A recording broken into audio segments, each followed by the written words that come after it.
Hey there, horror aficionados. Are you ready to dive into the abyss of terror and suspense? Today, we're counting down the top 10 horror movies that have chilled our spines and haunted our dreams. So grab your popcorn, but don't spill it when you jump. Let's get started. You ever get that craving? You know the one, where your stomach's growling and your brain's screaming for a greasy burger? Now imagine that craving, but instead of a burger, it's human flesh. That's 28 days later for you. This ain't your grandma's zombie flick.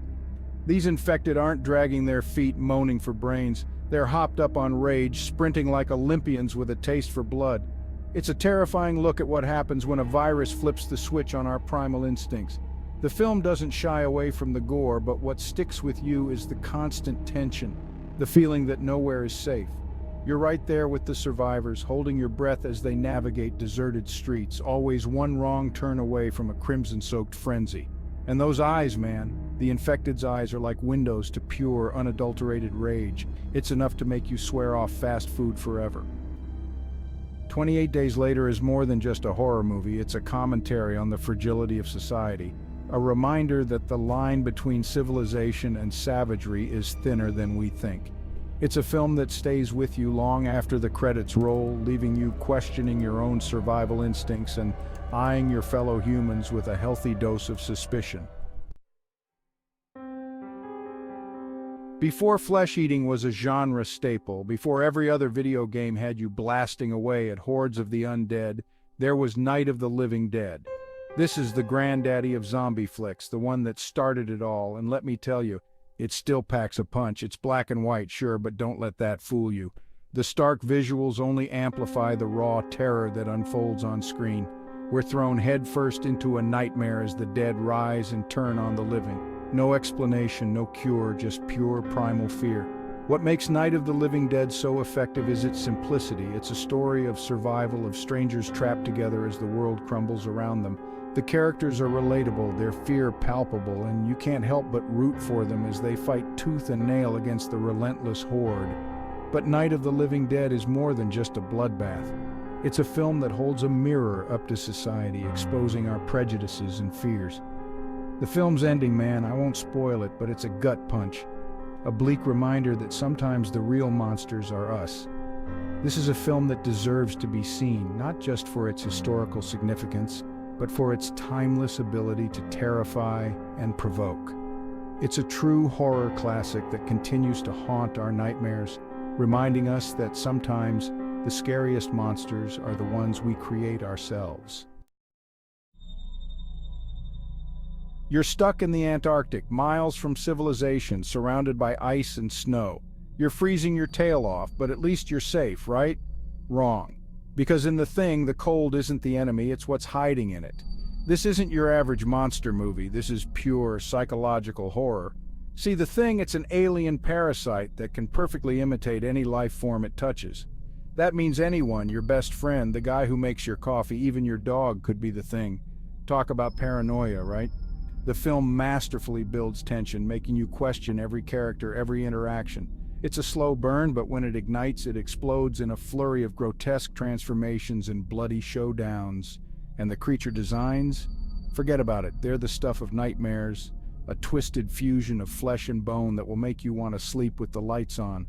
The Thing is a masterclass in suspense, a chilling reminder that the greatest horrors are often the ones we can't see coming. It's a film that gets under your skin and stays there, leaving you questioning who you can trust and wondering what lurks beneath the surface. So the next time you're feeling cold, just remember it could be worse. You could be stuck in the Antarctic with The Thing. Space, the final frontier, a vast and mysterious expanse full of wonder and, in the case of Alien, pure, unadulterated terror. This ain't your Star Trek, folks. This is a haunted house in space, and the monster in the basement, well, it's one for the ages.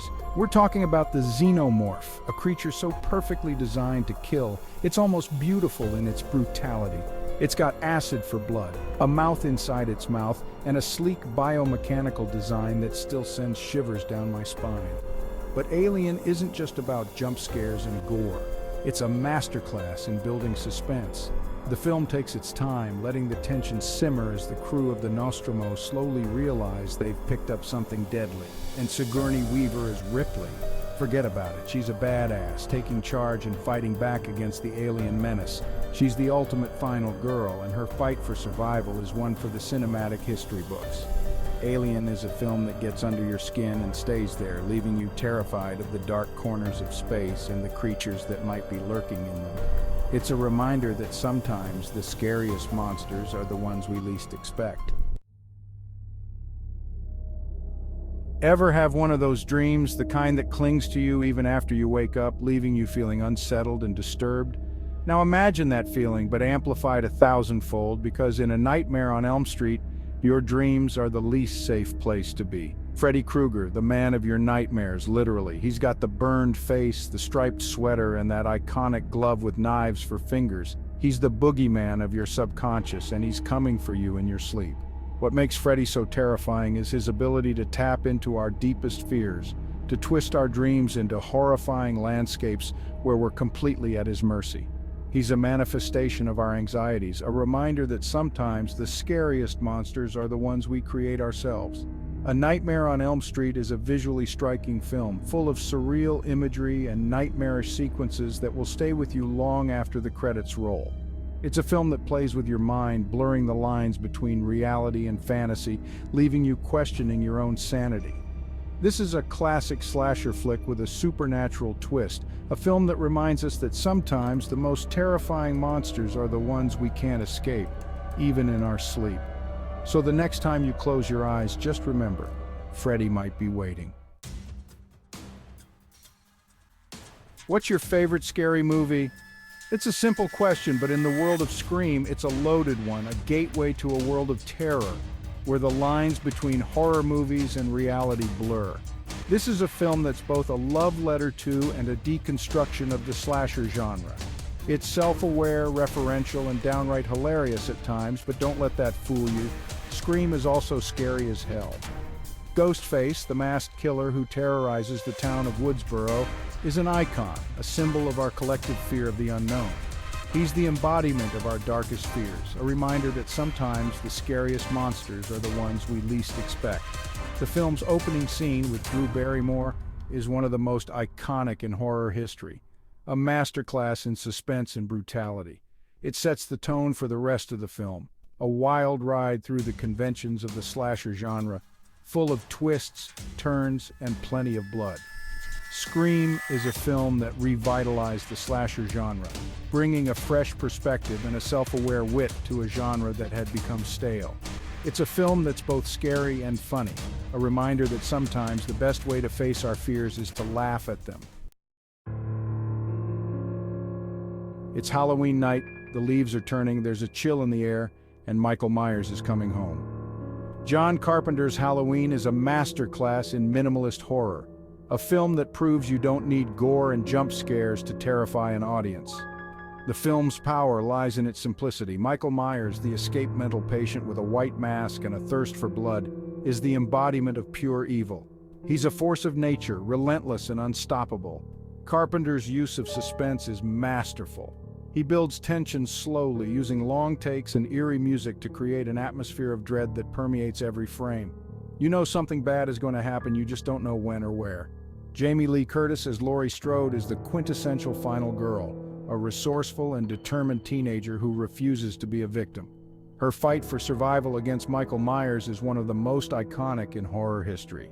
Halloween is a film that gets under your skin and stays there, a reminder that sometimes the most terrifying monsters are the ones that are closest to home. It's a film that will make you think twice about answering the door on Halloween night. Religion and horror, they've always been strange bedfellows, but never more so than in The Exorcist, a film that takes the battle between good and evil to a whole new level. This is a film that will test your faith, your stomach, and your sanity. The story of Regan MacNeil, a young girl possessed by a demonic force, is one of the most terrifying in cinematic history. The film doesn't shy away from the horrors of possession, both physical and psychological. The makeup effects are still shockingly effective today, transforming a sweet young girl into a vessel of pure evil. The language, the violence, it's all designed to push the boundaries of what audiences can handle. But The Exorcist is more than just a shock fest. It's a film about faith, about the power of belief, and the terrifying consequences of losing it. It's a film that will stay with you long after you've seen it, haunting your thoughts and your dreams. This is a film that redefined horror, proving that true terror lies not in jump scares and gore, but in the darkest corners of our own beliefs. The Exorcist is a film that will make you sleep with the lights on and say your prayers. A motel, a shower, a knife. These are the simple ingredients that make up one of the most iconic scenes in cinematic history, the shower scene in Alfred Hitchcock's Psycho. This is a film that changed horror forever, proving that true terror lies not in what we see, but in what we imagine. Anthony Perkins as Norman Bates is one of the most unsettling characters ever put on film, a seemingly mild-mannered motel owner with a dark secret. His performance is both chilling and sympathetic, making him one of the most complex and memorable villains in horror history. Hitchcock's use of suspense is masterful.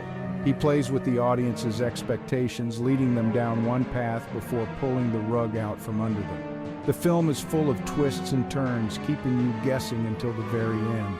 Psycho is a film that gets under your skin and stays there, a reminder that sometimes the most terrifying monsters are the ones we least expect. It's a film that will make you think twice about staying in a motel or even taking a shower ever again.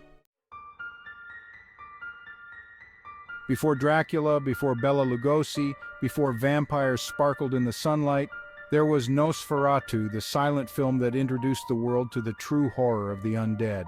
This is a film that proves that sometimes the oldest stories are the most terrifying. Max Schreck as Count Orlok is the stuff of nightmares. With his long, clawed fingers, pointed ears, and piercing eyes, he's the embodiment of our primal fear of the dark. His performance is both mesmerizing and terrifying, a silent symphony of shadows and dread. Director F.W. Murnau uses expressionistic techniques to create a world of shadows and light, of distorted perspectives and eerie beauty. The film is a visual masterpiece, a haunting and unforgettable experience. Nosferatu is a film that transcends language, a universal tale of horror that speaks to our deepest fears. It's a film that reminds us that sometimes the scariest monsters are the ones that have been with us the longest. There you have it, folks.